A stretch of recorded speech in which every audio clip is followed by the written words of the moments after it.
Hello and good morning from our backyard. It is Wednesday. That's unusual. It's very unusual. We never post a video on Wednesday, but this is a special occasion. Why is that?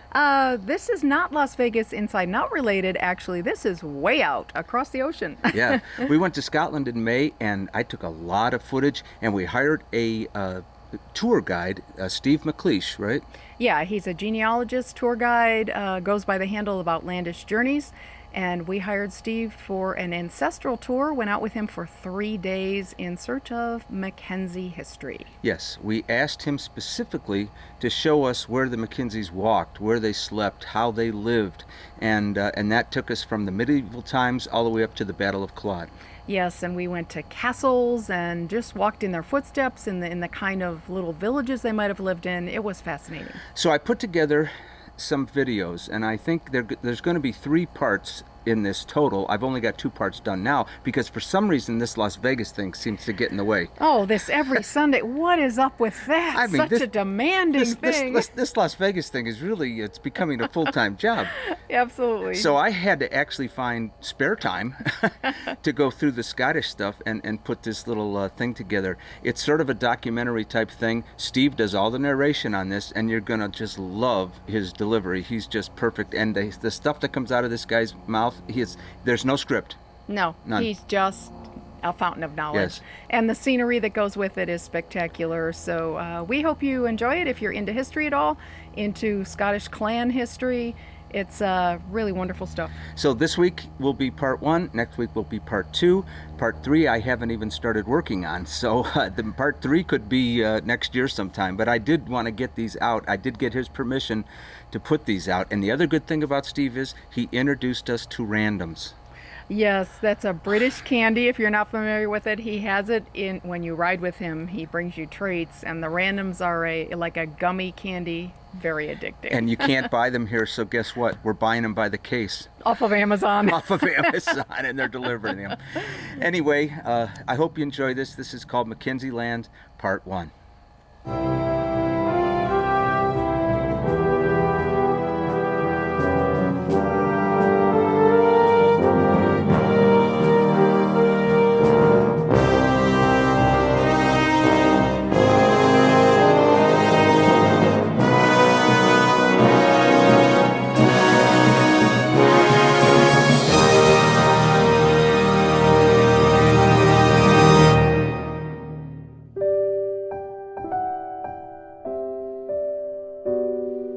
Right here, Dale, we're along the banks of Loch Clooney. So Loch Clooney here, going down in this direction, this is the borderlands of the Clan MacKenzie Lands in their south, the south respect.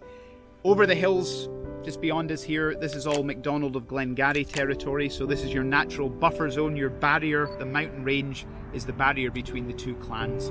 So this is the start of the southern extremity of Clan MacKenzie. Of Clan MacKenzie. Clan MacKenzie. This is the roots. The Mackenzie of Kintail, which was the senior branch in the Middle Ages. Highly emotional.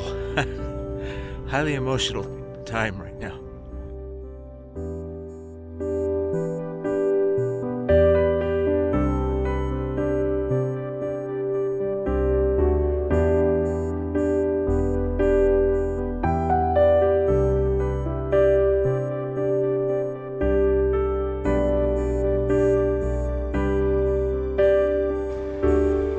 So right now we're standing in the middle of the battlefield of Glen Shiel, which took place on the 10th of June 1719. So we're just coming up to the 300th anniversary at the moment. So this was a battle between the Jacobite army of Bonnie Prince Charlie's father, James Francis Edward Stuart, who was known as the Old Pretender, and the British government. So a redcoat force and a Jacobite force battled over this roadway just round to our left here, Dale, as the cars are going past. So this was the main area of the battle. Now, the Jacobite army at that time was largely consisting of Clan Mackenzie. They were heading this side of it with their allies, the Clan MacRae, and they were based at their castle fortification of Eilean Donan, where we're just heading shortly. Now, the Spanish government became involved in this fight as well, because the Jacobite army at that time were trying to get support from the European powers against the British throne. The War of the Spanish Succession had just finished, and Britain and her allies had beaten Spain, and the Spanish were trying to find a way to get back to the British Redcoats, trying to needle them, if you were.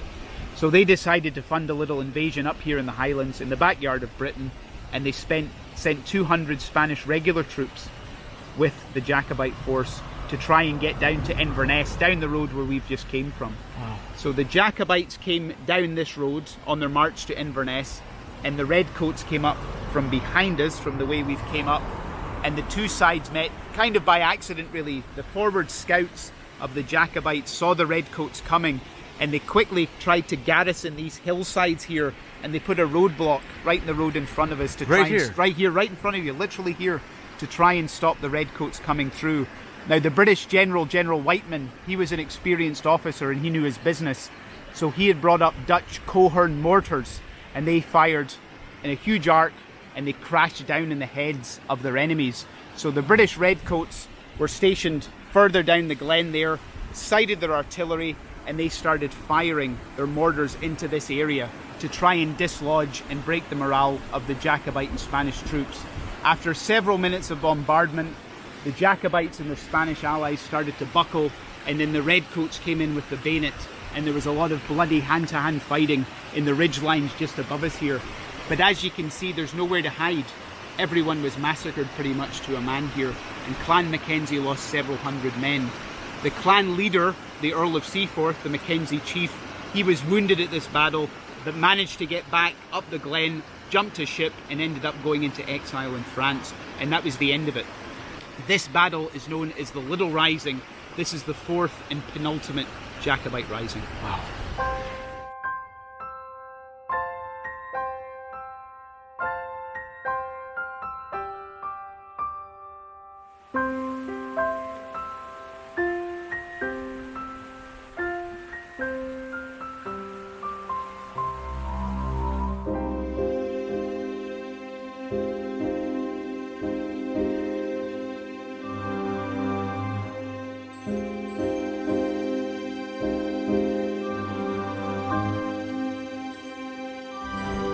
If we recall the movie Maid of Honor, that's the bridge they went over, and this is the castle that they did the wedding in. And this was rebuilt in the 1930s, so believe it or not, that is not original. It sure looks original. And it's only 1/5 the size that it actually originally was when it was owned by the Mackenzies. The Mackenzies. Yeah, so this was the main Mackenzie Castle from the 13th century. This was one of their strongholds. So the original castle, the curtain wall went right round where the bridge is to the other side of the island here, Dale. So this castle is about 20% the size of the old one. Now, during the Battle of Glen Shiel that we just covered previously, there was a small garrison of Jacobite troops, Mackenzies, McRaes, and some Spanish as well, holding the castle effectively while the main force went down and engaged the British by foot at Glen Shiel.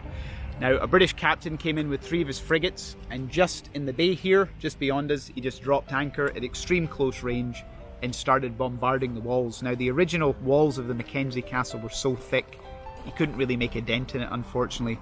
So the British launched an amphibious operation, Navy SEAL type, Really? on to the island.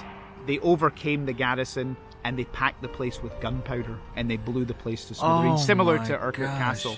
Now, in order to try and dupe the British, they were desperate, the defenders, so they ended up getting big logs, big tree trunks, and they swung them out over the walls to make the British ships think like they were cannons, just as a trick, basically, to say, we're heavily armed, kind of go away. But the British captain knew his business, so he wasn't put off. So the British blew it up. 200 years it lay a complete ruin right down to the foundations. And then one of the descendants of the hereditary keepers, Colonel McRae, he was an officer in the First World War, he bought it up very cheap, and he spent tens of thousands of pounds building it up to make it look like an old medieval building.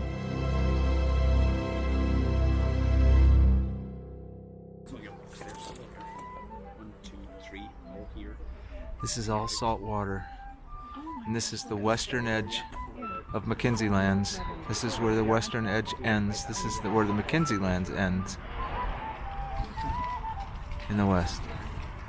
And that mountain right over there, that's the Isle of Skye. And if you go out there, that takes you to the sea. That's how the British got their ships in here.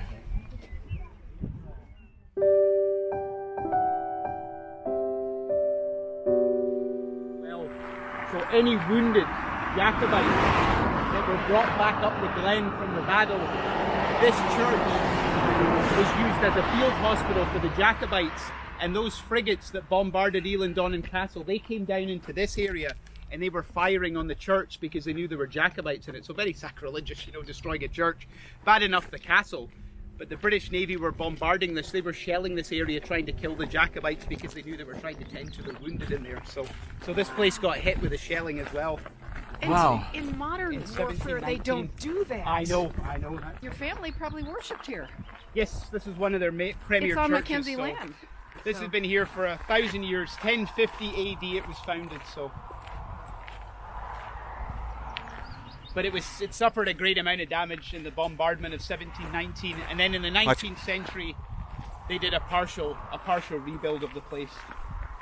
But this is the church of Saint Juthic, who was one of the main evangelizing monks who came up here in the 7th century. So even before the 1050 church, there was probably a Celtic church here, a small wooden church, maybe 200 or 300 years before that. So the first recorded one we have is in 1050 AD.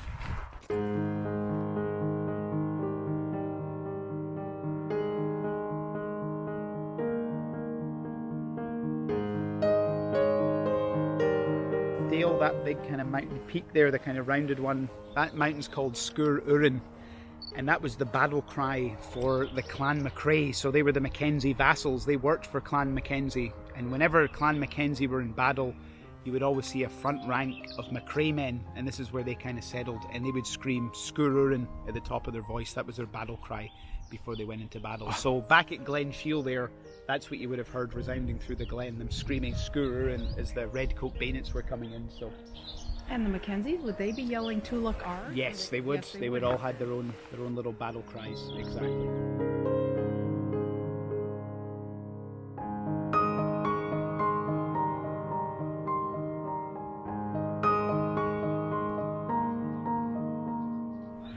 Wow, this is a church.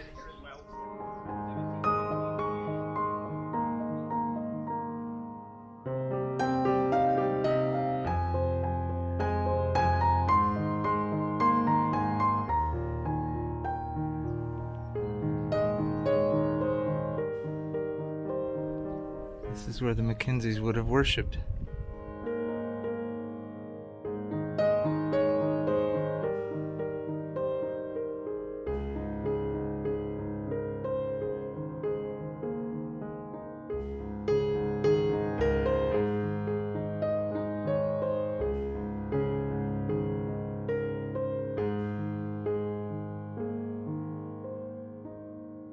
Five Sisters of Cantail. That's what these mountains are. So the legend story of the Five Sisters, Dale, so there was a local farmer who had 7 very pretty daughters, and a couple of male suitors came and married 2 of the daughters right away, and they said, we'll send for our other brothers to come and get you. So they waited and waited, the girls, and there was a no-show. So they were getting desperate. They didn't want to miss a chance at getting married. So they tried to find a local magic wizard, and he turned them all into mountains so they could preserve their beauty until the men came back. So that's a legend story. So that's the 5 remaining sisters. That's them. There they Frozen are. in time. Frozen There they in time. are. Yep. And the guys didn't show up, you know, typical men. There you go. So that's it. They got stood up. They got stood up.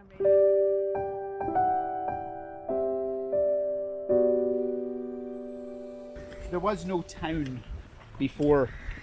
It was just the church building, and like in the Middle Ages all over Europe, either a church or a castle that gets founded in a location, and then a town kind of builds up around it. So that's exactly what's happened here, Dale, with Beauly Priory. So the priory itself was built by a family called the Bissets. They were a Norman family, came over in 1066 with the Norman invasion, and then they slowly migrated up, just go this way, slowly migrated up to Scotland in the kind of 1100s and 1200s, got land up here in the Highlands, and they built a church, and that church became Beauly Priory. Now this is a Roman Catholic church here, so they usually brought in monks from outside, from all over Europe. So these are French monks that built this place in the 1230s, and it was a favourite place of Mary Queen of Scots as well. She came and visited this place, and one of the legend stories that isn't true, but it's a good story, when she came here, she remarked, "What a beautiful place," and that's why the place is called Beauly. Now, you're going to get 2 Mackenzies for the price of 1 in here. So you're going to get a war chief, and you're also going to get a monk, Prior Mackenzie. So, and both of those burials are from the 15th century. So about 2.5 centuries after this church was built, we have 2 Mackenzies who were buried in here. So these are the oldest. The Mackenzies who are buried in here are the oldest recorded. Now there's people prior to that who've been buried, but your Mackenzies are the oldest ones that we have dated. Okay. So we're just going to go in and see them now. They're in here. Right in the church, right in the chapel of the church. Now up here in the North Chapel Dale is your clan chief, Sir Kenneth Mackenzie of Kintail. Right here, this is his effigy above his tomb, so you can see him in here. Warrior. It's hard to get in with the sunlight, but he's in there. Right in here. Oh, I see it. Yes. Oh. Just this one right here, though, right in front of you. It's Yeah. this guy here. Now you'll see him, he's a Highland warrior, but you won't see a kilt here. He looks more like a Viking. He's got his kind of chainmail armour on, his conical helmet, and his armoured plated shoes as well here, ready for battle. So he was killed in battle here, and this is his final place of burial. Died 1491, you can see by the sign down there. So he was the chief of the Mackenzies. So his home base was Eilean Donan Castle, where we were. That was his home base up there before it was destroyed by the British government. So there's a wee sign there, Kenneth Mackenzie, 1491. But I'm going to best you because there's an older Mackenzie buried over on this side. Alright. So behind here you have the tomb of Prior Mackenzie, died 1479. Okay. So he was a monk here. He's in there. So now you can see, if you look closely on the top of the tomb there's a big crack, a big split in it. Yes. This is the Protestants coming in and desecrating the Oh, grave. He would have been wealthy, so they're going to go, the wee prior might have had a nice bit of jewellery or something we can take, and then they seal it up again, okay? After the damage is done, more modern people would have sealed it up. But when they found this originally, this would have all been cracked open. So a very ornate tomb, and one of the top monks in this area. So he would have been the aristocracy of this church. So you have secular aristocracy and you have clerical aristocracy facing off against one another. One in the North Chapel and one in the South Chapel here. So your 2 most famous Mackenzies of this area. Just here. Wow. And they're old.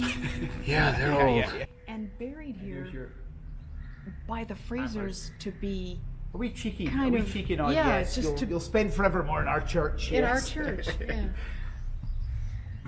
But he looks very Viking in there, you know, so he doesn't look like a kilted JB. No. There's another JB kilter. No kilt there at all, so it's all heavy chainmail armour, so.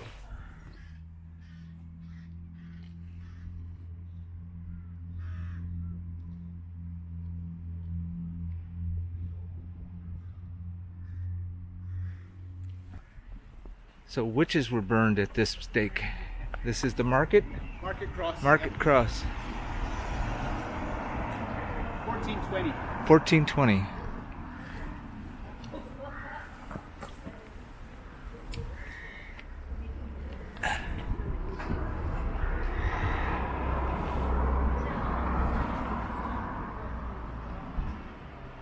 This is the official centre of town, really. So every town in Scotland or village has a market or market cross. So these bagpipes here were reputed to have been played at the Battle of Culloden, which we're just at just now. And the reason this is one of the most important exhibits in the museum is these pipes here.